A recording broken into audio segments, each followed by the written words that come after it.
Today I wanted to do a pickups video for Too Many Games and a couple other extra things. I did shop at Too Many Games, but then there were a few things that I bought before and a few things after. So I wanted to just talk about all of that and just talk a little bit about, just how good a time I had. It was an amazing time. Once again, it was an amazing time, and every year it just feels like it gets better. I met people this year, like always, but people said hey and shook hands and stuff. I even signed a couple of things, which was very cool. Every year it gets better. Every year I like that it kind of is turning more into a people interaction. It's a big shopping trip for me, or at least it has been. This was the year. This was the time of year where get your stuff together and get your money together, and then this is where you do the shopping. But slowly but surely, it's actually becoming more of an interaction kind of thing. I have more fun. Slowly but surely, the idea of hanging out with people and talking to people and meeting people, especially meeting people, is overshadowing the shopping. And I like that. I always worried that I would just sort of not want to go anymore, just because what happens when I get to the point where not that I won't feel like collecting, but when I get to a point where I have most of the stuff that I really, really want, shopping in excess may just kind of come across like, well, you're just kind of shopping just for the sake of shopping. And I was always worried about that happening, and then that would sort of eat away at my interest in Too Many Games. But it's like that's sort of going to the wayside. And what's more important now, what I'm having a better time with, is meeting all of you guys and, like I said, shaking hands and just talking about stuff. I have no problem. A lot of people, hey, I know you're the uncle. What's going on? And then it starts into a conversation about something, and I like that. I like that interaction. I don't get a lot of that around where I live, so it's great that conventions, I can get that there. Which, if you know me by now, you know that I love conventions for that reason. So today I just wanted to just, so I'll jump back and forth. I ramble, so I'll jump back and forth between just talking about the convention and talking about some of the stuff I got. So before the convention, I got antsy for shopping, and I wanted to buy something. I had my money all ready to go, and I started to worry because MagFest this past year was sort of a bust for shopping. There weren't a whole lot of retro vendors, and the ones that were there were a little overpriced. So, and they're always a little overpriced, but I think a lot of the time they do that just because they want to work with you. And I get that all the time. I constantly, hey, this is marked at 50, you want to do 40, how about 45? Okay, that's fine. That's a great thing. But then a lot of the guys there at MagFest, they didn't want to work with me. So I was kind of worried about that happening at Too Many Games, buying certain things. I had a list, and my goal was to stick strictly to the list. And we know that didn't happen. But I did stay very close to it. And one of the things on the list was a game called Shatterhand. This is a cool NES game. It's like a platformer with this guy, and he punches everything. So it's pretty appropriate.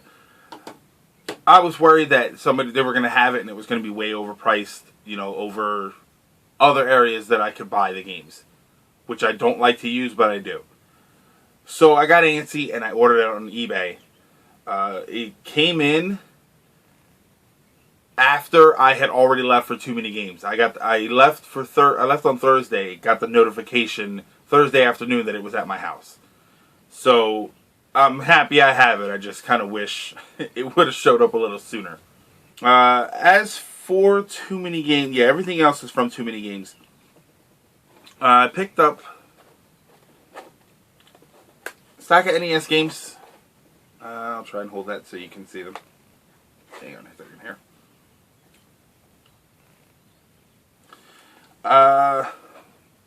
I've showed you all of those just in one big stack, but I'll go over some of the more specific ones. The two TooManyGames were Rolling Thunder and Clacks, and because they're kind of hard to see there. But it was Addams Family, Pinball Quest, Duck Hunt, Muscle. Muscle I actually have the instructions for, so I just kind of wanted to put those together. And Barai Fighter, which I'd played before and I thought was a really cool game. Spiritual Warfare. This is one of the Wisdom Tree religious games. And I remember playing this a long time ago, and I actually thought it was a pretty cool game. I thought that it was a relatively decent adventure game. So I'd always wanted a copy of it. Dragon Warrior 3. Woo. This was one of the big ones on my list. This is the last one I needed. So I have Dragon Warrior 1 through 4. Not box and everything. The Dragon Warrior 2? No. I have the manual for Dragon Warrior 4. And I actually have the box and the map for Dragon Warrior 3 back from when I had it a long time ago. And I sold just the cartridge. I used to do that. I would get box instructions and cart. And somebody would, I'd work out a trade or something, but I would always trade just the cart. Because it was easier for me to get the cart back than it probably was to get the box and instructions back. Which is proving actually very true. Let's see here. I'll try not to keep this too long. Oh, this was, by the way, thank you to Derek from Game Explain. He found this at a decent price. A lot of people had it for a little over what I was willing to pay, and he found one that was a decent price. So thank you to Derek for Game Explain, from Game Explain. Secret of Evermore and Obidus. These are two Super Nintendo games that I had Secret of Evermore a long time ago, but never played all the way through it. Obidus, I've never owned, but I have the box and the manual for both, so I wanted to get them. I wanted to play Secret of Evermore, so I'm definitely going to be able to play that. Obidus, I tried. It's a sort of first-person adventure along the lines of Shadowgate, which is my only real experience with that kind of adventure game. So there may be a better example of it out there, but you kind of get the idea of what it is. My first purchase at the convention was Kirby's Dream Land 3. I've always liked the Kirby series, but I never followed it too closely.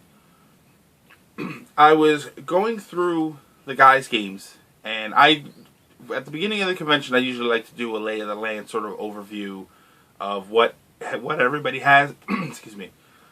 Sort of what everybody has, and I was going through, and I pulled this game up. Normally, this game is in the cases, in the display cases. So this was in the box, the big bin of games. So I said, okay, Kirby's Dream Land 3, it's a great game. Then I saw the price tag, and got a little jumpy. $38 was what this was for. I don't know if it was mislabeled or anything like that. Maybe the guy was maybe he buried his treasure so that somebody could find it. So I asked him, picked it up, said, 38? I said, sure. So I took out my money, gave it to him. Whoever was with him was having trouble getting the cash box open for my $2 change. And all I could think was, Harry, give me my change. I gotta go before he realizes that he's selling this game for $38. So I ended up going back. For anybody who thinks that I'm, we go for deals. Sometimes I actually feel kind of bad when I get a deal like that from a vendor. If I go to Goodwill and it's $20, it's Goodwill. You're supposed to pay that kind of money. So I ended up buying a few other things from him, but I kind of wanted to get out of there before he realized what was going on. But a great deal. Conventions a lot of the time aren't the best place for great deals, but always keep a lookout. You never know when something's going to come up that you don't expect. Let's put it that way. And that was definitely something I don't expect. Or did not expect. Blaster Master for the PlayStation. It just occurred to me that I don't know if the light is sort of catching all of these. Blaster Master for the PlayStation. I'm a Blaster Master fan. I kind of forgot that this game even existed, though. So I saw somebody else pick it up. Asked them, whoever he was with, he asked them what kind of game it was, and they said that it was an okay game, but it was just okay, which is what I had heard before. So once he put it down, I grabbed it right up. So we'll give it a shot, see how it is. One of my big purchases was. Actually, we'll save that for the last one. That's my biggest purchase. Rob. Just because he's Rob. This guy had a big bin of loose amiibos, and I didn't have a Rob amiibo. So I kind of wanted it just to go with my Rob the robot. Put him there. I don't know if he's in the shot or not there. This is the Overstreet Guide to Collecting Video Games. They had a bunch of guides there. They had a bunch of things that they had done. This is by Carrie Wood, and then I think there's a few other people that collaborated to it. I started reading it. It's actually really cool. It talks about video games and their sort of rise through popularity. Then it goes over specific systems and talks about some of the most expensive games on that system. I started reading. I'm about a quarter of the way through. I just started reading it. I read it for about 10-15 minutes, if even. And then I just thought it was really cool, but I knew I wanted... this was at the convention. I knew I wanted to wait till I came home and could sit down and really just sort of get engrossed in it. Whenever I read, I can read in different places, like on the bus and train and stuff like that, but I won't read at work, for instance, just because people keep coming up to the window and it kind of breaks the momentum of the storytelling when I do that. So obviously this isn't a story, but it's sort of the same thing. So I wanted to wait till I came home to read it. Like I said, on a ramble. Oh, by the way, this is the guest badges. Everything was all Sonic themed, so got cool Supersonic guest badge on there. I like that. One of my odder purchases was... Alright, this is going to be a tricky one. Hold on. I picked up... This is not the RGB model, but this is a PVM professional video monitor. These are excellent for retro gaming. I know it's small, but with the way my setup is, I'm actually pretty close to it, so it's okay. These are one of the best things you can do for retro gaming. Like I said, it's not the RGB model. There was a 14-inch RGB model, which is definitely the one that I want. And the guy had it for $200. I was waiting to see if he would go down. So that was Friday, and then Saturday I went back, and he still had it. But then I found this guy that had these. They were the smaller ones for $40. So I kind of wanted to see. I was holding out for the other one. So I kind of wanted to see where the guy was with it, if he maybe wanted to come down, since it was later on Saturday. He had already sold it. So I walked back over to this guy. He had two of them. He had already sold them both. I wasn't too... excuse me. I wasn't too broken up about it because I wasn't expecting to get one, but I have always wanted one. But I do want the RGB one at some point, so I will upgrade, and when I do, I'll most likely just sell this one or trade it off. I went back Sunday, and when I went back Saturday to the guy and he had sold them both, he was actually in the process of selling the second one. So I went back and I asked him, is there any chance that you didn't sell the second one?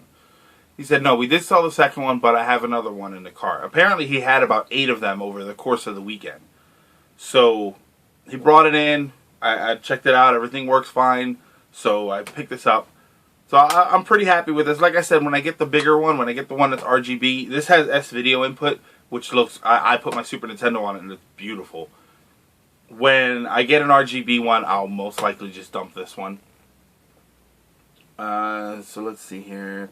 My biggest purchase for the convention was not these manuals, but I forgot they were sitting there.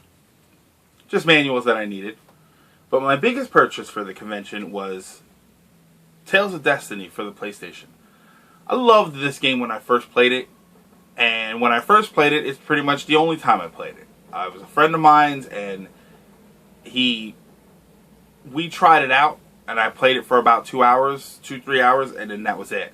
And then I never got to play it again. I think he gave it. I think it was either his brother's or he gave it to his brother, but then his brother had moved away, so I never got a chance to try it out. That was back in the old days where we would trade. We would hand each other our video games.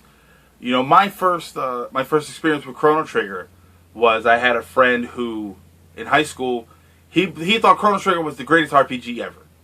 He thought it was better than anything.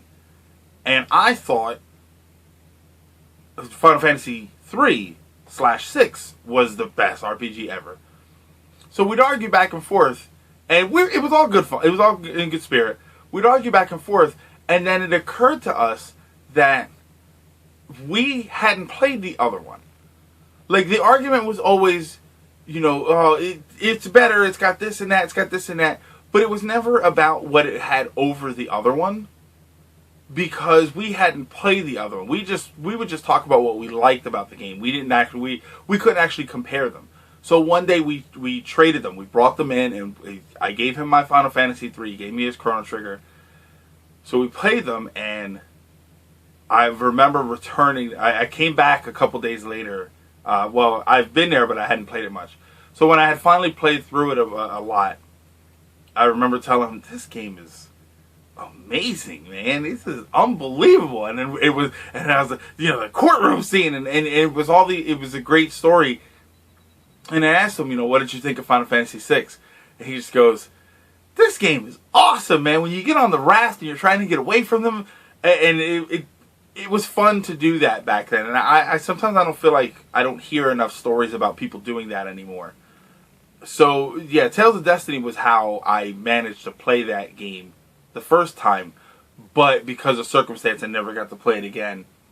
But I finally have it now. I've had part 2 for a long time. So I finally have this now. It's a super clean copy, too. Not even like the little surface scratches that everybody's just sort of okay with. So I'm really excited for that. So those were my Too Many Games purchases. When I came home, my first instinct was to go right to the Goodwill store, because I have one not far from me.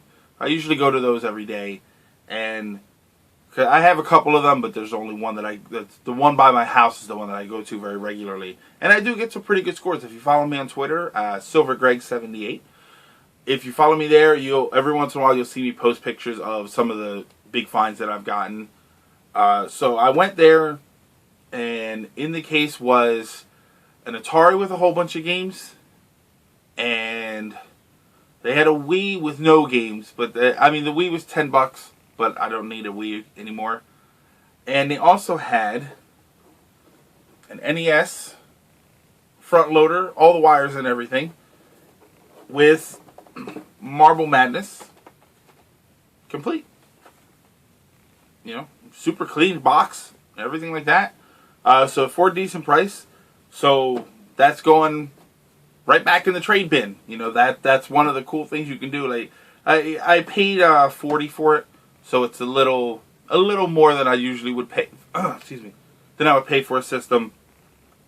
But I can trade it off, no problem. That won't be an issue. I have a couple extra NES games, so they'll go with it. So it's so that was my last purchase of the Too Many Games weekend, but that was not at Too Many Games. I think that's everything, right? Yes, I do think that's everything. As for the trip itself, I talked a little bit about just some of the stuff that I did, but I didn't do the arcade room a lot. And there was nothing against the arcade room. I did go into it a couple of times, and I walked around, but I don't know, there wasn't a whole lot there for me. I was actually more invested in the sales floor. And I think that's because that's where everybody was. So I was just more interested in being around the people, which is a little unusual for me. I'm actually a hardcore introvert. Like, I was happy to come home at the end of the weekend and be by myself. My wife is at work right now, and I took a vacation from work for this week, so I knew I would want to unwind a little bit. So I like the idea of being able to I recharge my batteries when I'm alone, and when I'm home, and when I can relax. So I like being able to do that. But when I'm at the convention, I do love to be around everybody. I love to be in the, not, shoulder to shoulder, it's just uncomfortable, but to be in the thick of it, to be in the busiest spots, and just sort of hang out and watch everybody be geeks for the geek things that they love, and not, I saw so many different kinds of people, and nobody looked like they were judging anybody else for it. And I love that. I love that atmosphere.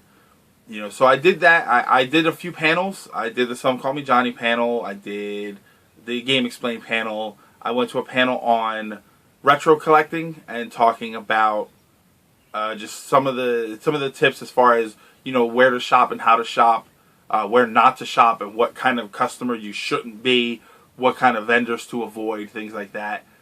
I did a panel on obscure NES games, which they talked mostly about homebrew games. That was really interesting. They talked about like the idea of homebrew games, the idea of fan translations, things like that, and just how many of them are out there. Homebrew games, I think he said there was something like over 500 homebrew games out there that run on the NES. So that's very interesting. There's a lot of stuff that I didn't know. So I tried to be a little more involved in that stuff. I didn't see any concerts. I walked into the Crush 40 concert, but that was, Sonic hasn't really been my thing for a long time, so I didn't really, I don't know, there was just something there that I felt like everybody else was going to have a better time than I would, so it wasn't really my scene. I would rather just come back, and that was at the end of the day. So I would just rather come back to the room and relax and hang out with everybody who's still there. Which I did, and it was fantastic. Hanging out in the room with everybody, meeting. I met a big chunk of them, but the Brain Scratch crew and the FTCR crew, we hung out. We went to Buffalo Wild Wings on Thursday. It was like 30 of us that took up 9 tables. But we hung out a lot. We hung out in the rooms and played a lot of different games and stuff like that. So it was, the convention is great, and hanging out with other people is also great, so there's so much to offer when you go to conventions like this, especially if you can go, when you get the chance, when you get the money, when you get the ability to do so, a convention where you stay in a hotel room and you hang out for a couple of days and you just relax. It's such a great escape from the grind of daily life, and sometimes some people don't like the word escape because they feel like it's a cop-out, but you know what? Sometimes you have to, and that's one of the best things that these trips offer you. And I'm glad that I can do it with as many cool people as I did, and as I hope to do again. But that's going to be it. Thank you guys for watching. I know that this video is probably a little bit longer than my normal Let's Play videos. Yeah, because it looks like I'm at about 23, 24 minutes here. So it's, I never really know how people feel about the longer videos. That's why I keep my Let's Plays a little short. And in my discussion videos, I talk about whatever I need to talk about, and then that's it. Yeah, I think that's about it. So, thank you guys for watching. Hopefully I saw you at TooManyGames, and I hope to get to see you at the next TooManyGames. I'm not entirely sure what my next convention is going to be, though. So, if I figure that out, I'll put a message up, like I said, on Twitter, and I'll let you know, and hopefully I'll see you guys there. Take it easy, guys. Have a good night.